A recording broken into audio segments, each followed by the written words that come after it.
আপনারে আমি 1 গুণ্টা জমিন দিছি, 1 গুণ্টা জমিন 1 বছরের জন্য 30,000 টাকা নিছি। 1 বছর পর 30,000 টাকা দিয়ে দিব, জমিন দিয়ে দিবেন। এই 1 বছর আপনি জমিনে চাষাবাদ করছেন, এটাই তো এলাকায় চলে সুদ। এটা কি দেখছেন?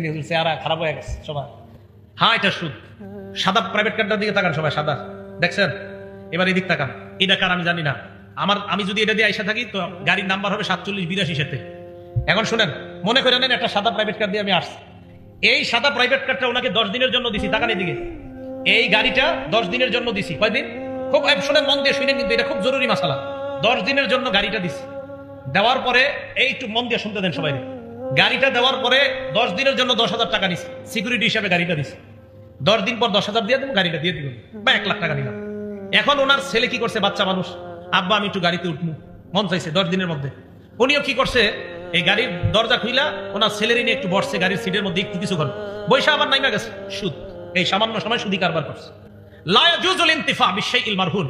ওনার কাছে আমি গাড়িটা বন্ধক রাখছিলাম, এই বন্ধকি জিনিস দিয়ে উপকৃত হওয়া জায়েজ নাই। ওনার কাছে জমিন 1 বছরের জন্য বন্ধক রাখছে, এই বন্ধকি জমিনের মধ্যে চাষাবাদ ফসল করা জায়েজ নাই। যদি করে সুদ, যদি না করে বন্ধক, এটা জায়েজ আছে। কথা বুঝে আসছে? এখন জানি আপনাদের থেকে একটা প্রশ্ন আসতে পারে, অগ্নি বলে দেখি প্রশ্ন, হুজুর যদি দেওয়ার সময় কিছু টাকা দিয়ে দেয়, দেওয়ার সময় যদি কি দিয়ে দেয়, এটার নাম বাটপারি। বলেন কি জায়েজ নেই? এই কাজই করেন না। হ্যাঁ, এটা করেন না।